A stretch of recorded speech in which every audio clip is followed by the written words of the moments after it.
Hello students, welcome to physics classes.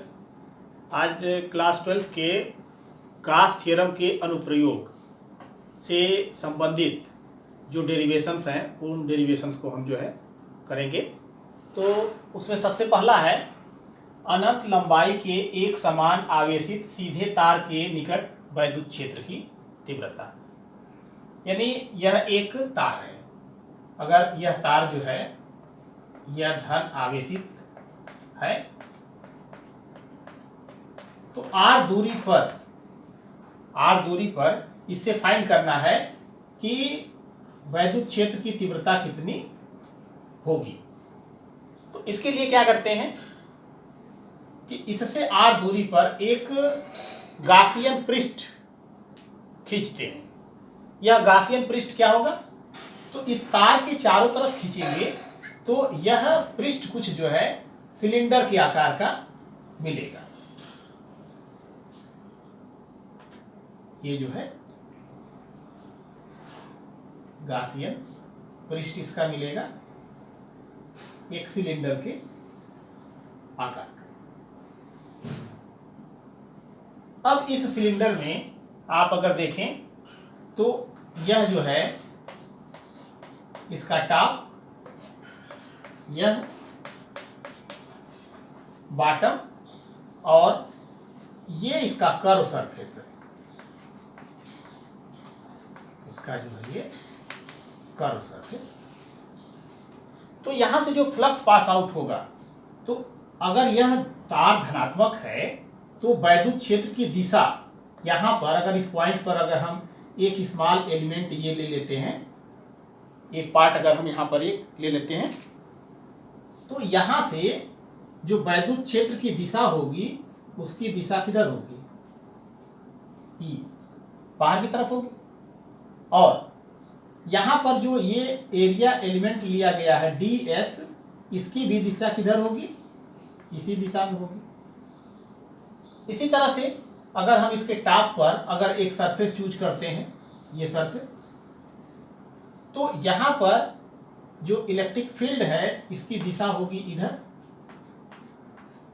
लेकिन जो इसका एरिया वेक्टर होगा यह ds ऊपर की तरफ होगी। यानी यहां पर इसके बीच में जो कोण बनेगा यह 90 डिग्री का होगा।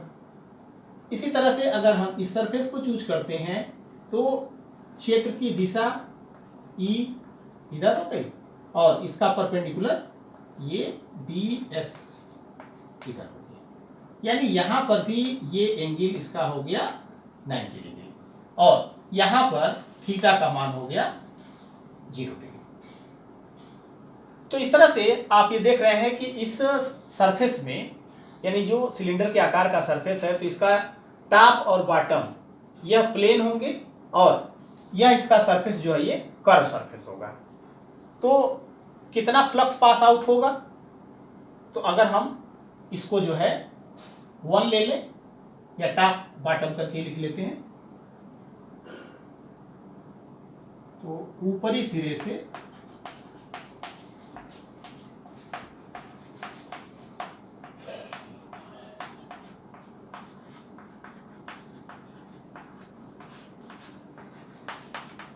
गुजरने वाला वैद्युत फ्लक्स,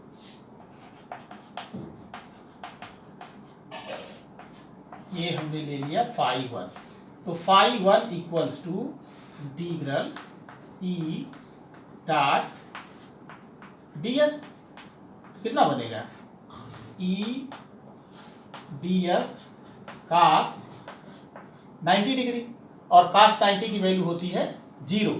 तो इस तरह से यहां मिल गया φ1 इक्वल्स टू 0, इक्वेशन नंबर 1। ठीक इसी तरह से इसके आप जो है बॉटम से देख लें, तो बॉटम से भी वही स्थिति होगी। तो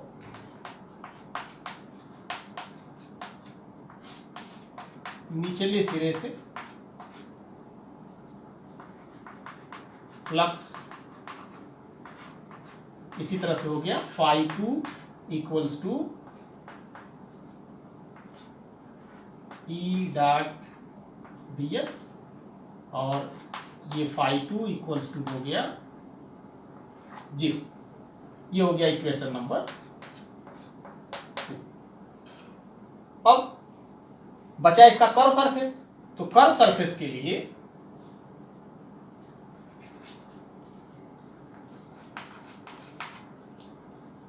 इसको आप वक्र सरफेस लिख सकते हैं। वक्र सतह से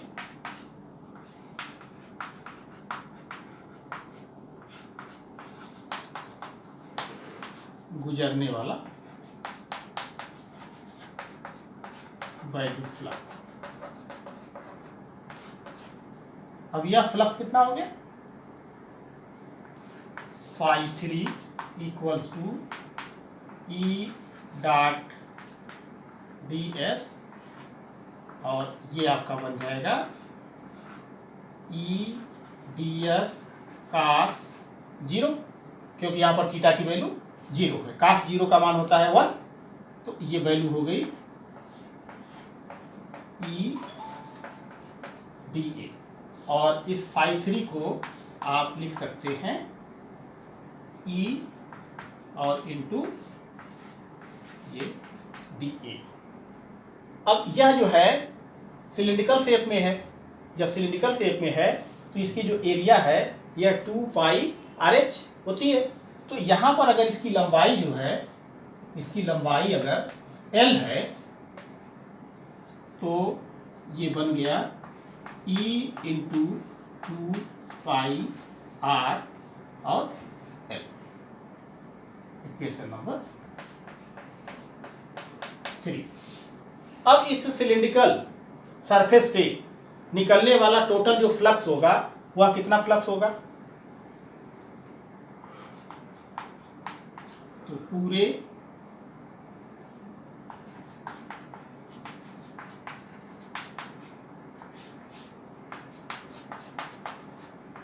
बेलनाकार सतह से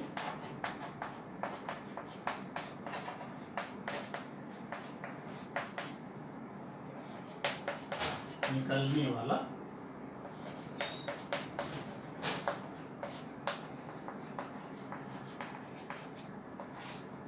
वैद्युत फ्लक्स कितना हो जाएगा, phi1 plus phi2 plus phi3। तो phi इक्वल्स टू हो गया phi1 plus phi2 plus phi3, यदि phi1 0 phi2 0 और ये वैल्यू हो गई P इंटू 2 पाई RL। यानी फाई कितना मिल गया, फाई जो है, फाई की वैल्यू आपको मिल गई phi equals to E into 2 pi RL। Equation number 4 कर सकते हैं। तो अब यहां पर आप देख रहे हैं कि phi equals to E into 2 pi RL ये मिला।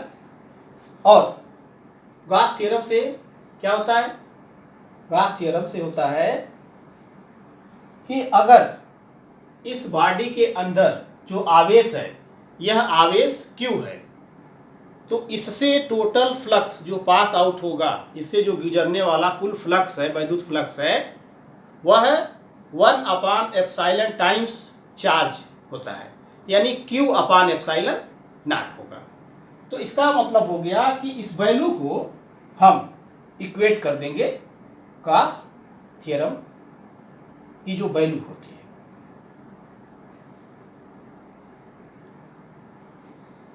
तो फाई इक्वल्स टू ये इक्वेशन नंबर 4 मिला हुआ है। और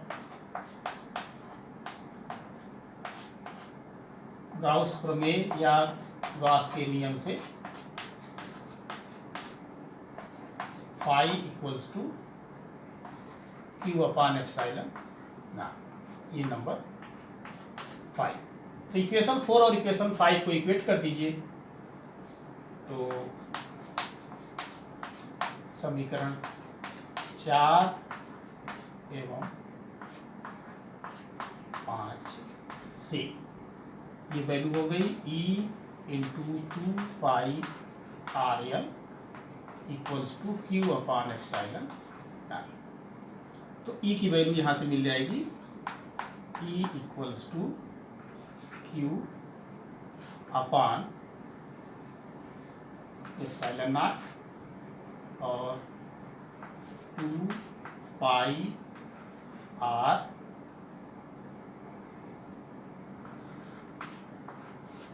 एल, या ऐसे लिख सकते हैं 2 पाई आर को इसके नीचे एप्सिलॉन नॉट और ये हो गया एल। अब यहाँ पर ये जो 1/2 पाई आर और एप्सिलॉन नॉट है। क्यू अपान एल आपने पढ़ा हुआ है कि यह आवेश यानी चार्ज अपान लेंथ हो गया। तो इसका मतलब हो गया कि अगर इसका चार्ज पर यूनिट लेंथ यानी जिसे कि रेखीय आवेश घनत्व कहते हैं, तो रेखीय आवेश घनत्व जो है ये lambda equals to Q upon L, तो ये वैल्यू हो जाएगी लैम्डा। तो अब ई का जो मान है ये हमें मिल गया, E equals to 1/2 pi epsilon naught और लैम्डा अपान आर, ये वैल्यू जो है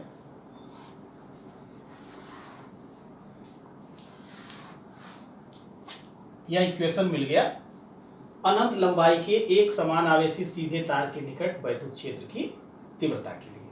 अब इसमें आप ये देख रहे होंगे कि इस इक्वेशन में E की जो वैल्यू है यह 1/r यानी E प्रोपोर्शनल 1/r यानी R के व्युत्क्रमानुपाती है।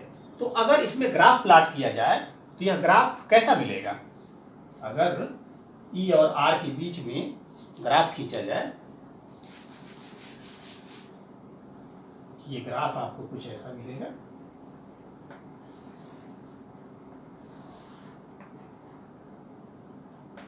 ये इधर जो है E और इधर R, तो E का जो वेरिएशन R के साथ है, अब इसमें आप देख रहे हैं कि R जैसे जैसे बढ़ेगा वैसे E का मान घटेगा। तो ये वैल्यू जो है आपको कुछ ग्राफ जो है ऐसे मिलेगा। यह जो वेरिएशन है यह वेरिएशन E प्रोपोर्शनल 1/r का है। लेकिन इसमें इस बात का ध्यान रखना होगा कि यह जो नेट वैद्युत क्षेत्र या जो इलेक्ट्रिक फील्ड मिली है इसकी दिशा किधर होगी? इसकी दिशा जो है अगर यह धनात्मक आवेशित है तो इससे अवे होगी, दूर होगी, यानी अगर इसके राइट साइड है तो इस दिशा में होगी, अगर लेफ्ट साइड है तो इस दिशा में होगी। लेकिन अगर यही आवेश ऋणात्मक होगा तो इस जो क्षेत्र की दिशा है, वैद्युत क्षेत्र की दिशा, वह तार की ओर होगी। यानी अगर इस दिशा में है, यहाँ पर रखा पॉइंट कोई, तो उसकी दिशा फिर इधर हो जाएगी। इधर अगर कोई पॉइंट है तो उसकी दिशा जो है तार की तरफ। तो हमेशा जो वैद्युत क्षेत्र की दिशा होगी वह तार की तरफ हो जाएगी जब यह होगा कैसा? ऋणात्मक आवेशित होगा। धनात्मक आवेशित होगा तो उससे दूर होगा। अनंत विस्तार की समतल आवेशित चादर के निकट वैद्युत क्षेत्र की तीव्रता। तो एक जो है यह एक सीट है,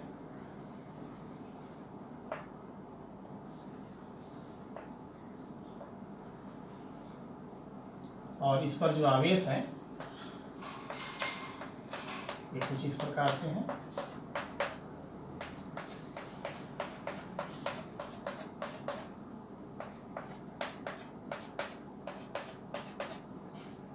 इस चादर के निकट हमें ज्ञात करना है कि जो वैद्युत क्षेत्र है वह वैद्युत क्षेत्र की तीव्रता कितनी होगी। तो अगर हम ये अगर सीट है, अगर यह सीट है, सपोज कर लीजिए कि इस तरह की कोई सीट है, तो इसके इस तरफ भी होगा और इसके इस तरफ भी होगा। तो अगर हम दोनों बिंदु को ले लेते हैं तो सपोज कर लीजिए कि अगर हम ये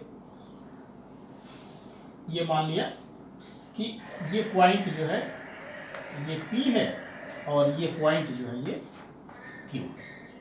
तो अगर R दूरी पर यहां से अगर हमने ले लिया तो इसका एक जो है ये गासियन सरफेस खींचते हैं।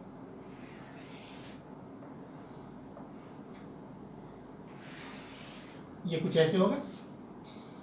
तो यहां पर जो क्षेत्र की तीव्रता होगी वह क्षेत्र की तीव्रता यहां पर इस दिशा में होगी E, और इसी दिशा में इसका एरिया वेक्टर भी होगा ds। यहां पर अगर हम देखें तो E की दिशा ये होगी इधर, और इसी दिशा में ये ds भी होगा।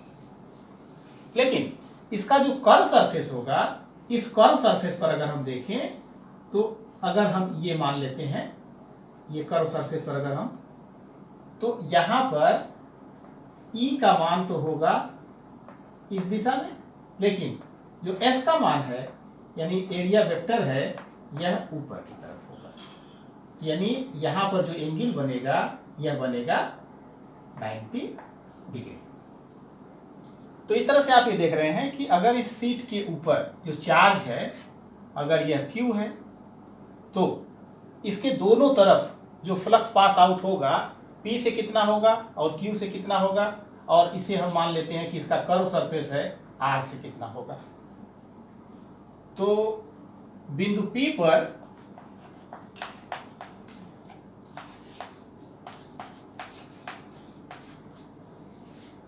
निकलने वाला फ्लक्स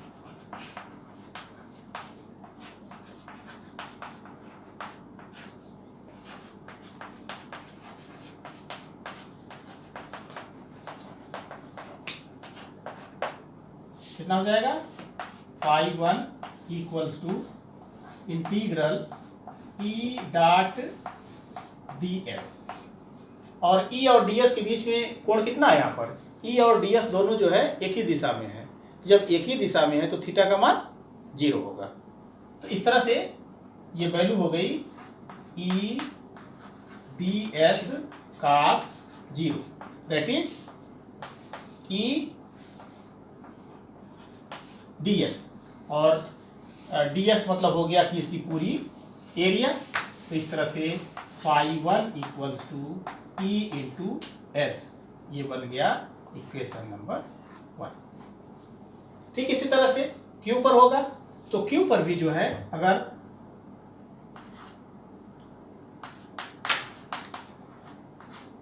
बिंदु Q पर, तो यहां पर ये φ2 का मान कितना हो जाएगा, E into S, equation number 2 हो। R पर निकाल लीजिए,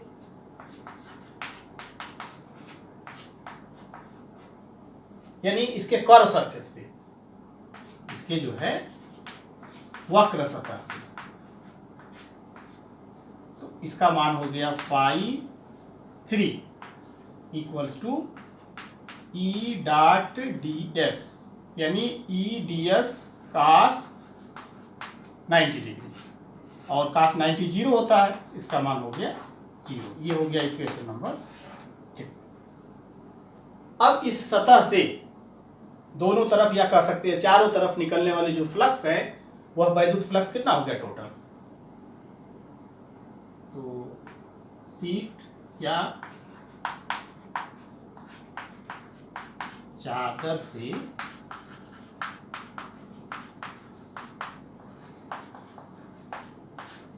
निकलने वाला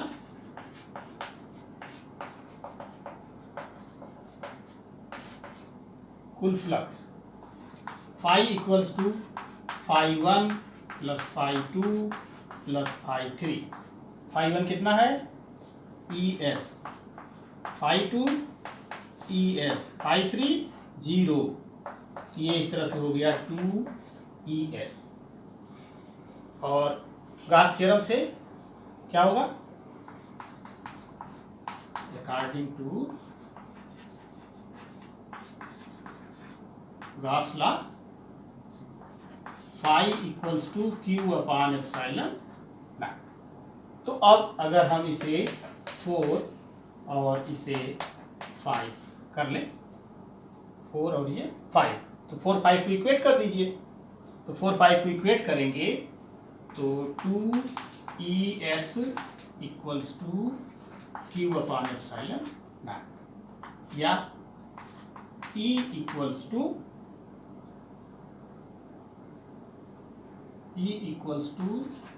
Q अपॉन S और 2 epsilon naught. E equals to 2S जो है राइट साइड चला गया, तो E इक्वल्स टू मिल गया Q upon 2 epsilon not S। अब इस पर जो है जो सीट है, सीट का कुछ क्षेत्रफल है, तो जब सीट का कुछ क्षेत्रफल है तो यहाँ पर आवेश का कौन सा घनत्व होगा? आवेश का पृष्ठ घनत्व होगा। तो पृष्ठ घनत्व के लिए आपने क्या पढ़ा है? पृष्ठ घनत्व के लिए पढ़ा है कि sigma equals to Q upon area यानी S। तो Q अपान S के जगह पर यहाँ पर आप रख सकते हैं सिग्मा। तो इस तरह से ये वैल्यू हो गई E equals to sigma upon 2 epsilon not.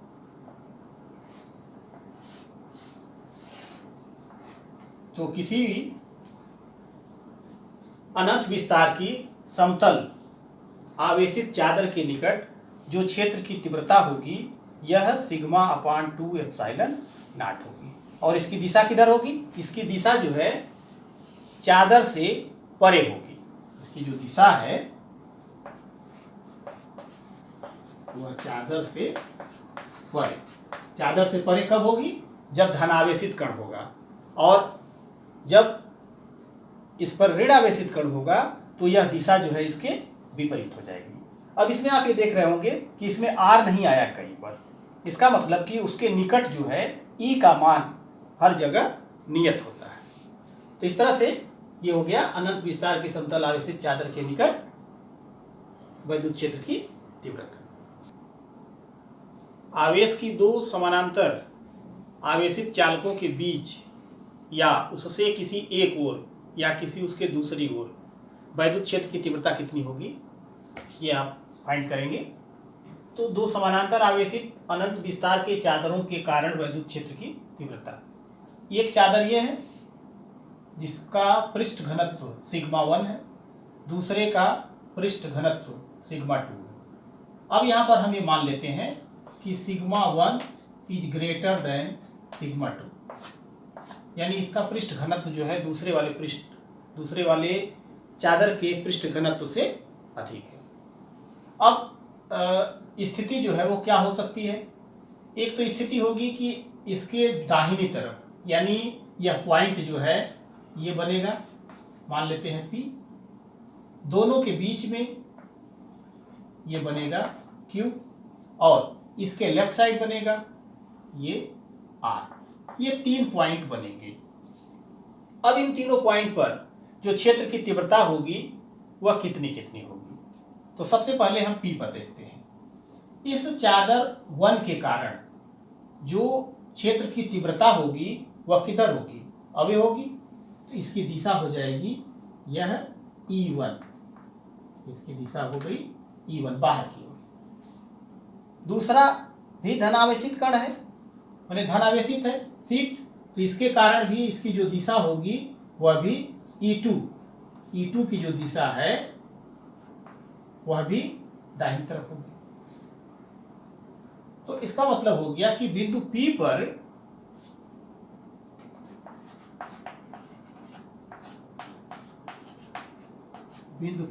जो क्षेत्र की तीव्रता है E इक्वल्स टू हो गया E1 प्लस E2, ये वेक्टर फॉर्म में हो गया। लेकिन अगर इसके मैग्नीट्यूड के रूप में लिखिए अगर हम, तो ये वैल्यू हो जाएगी E equals to E1 plus E2, और E1 का मान कितना हो जाएगा?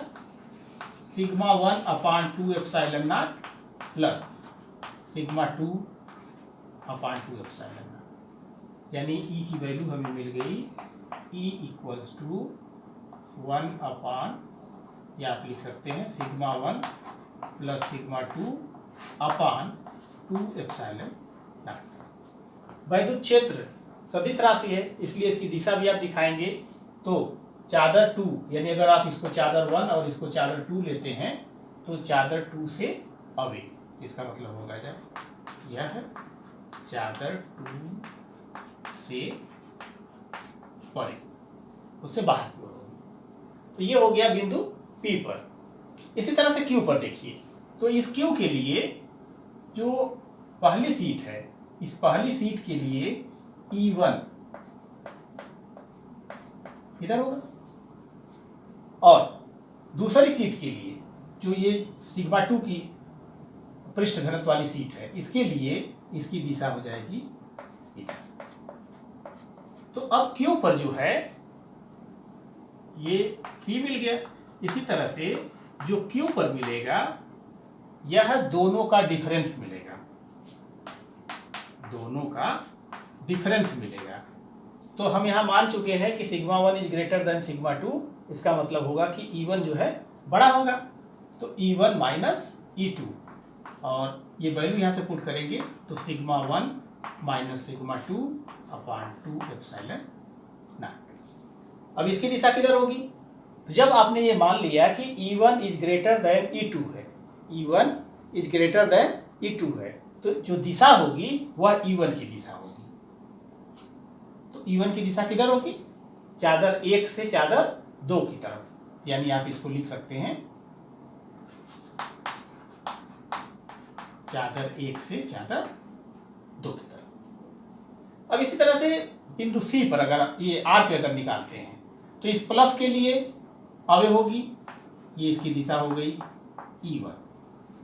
दूसरे के लिए किधर होगी? उसके लिए भी अवे होगी। जब दूसरे के लिए अवे होगी तो ये भी हो गई E2। तो अब R पर, यानी जो ER है, ये हो गया आपका E1 प्लस E2 मैग्नीट्यूड में, और इसकी वैल्यू हो गई sigma 1 plus sigma 2 upon 2 epsilon not. लेकिन दिशा पहले के, यानी जो ये रीजन P वाला था उसके विपरीत होगी, यानी ये आप कहेंगे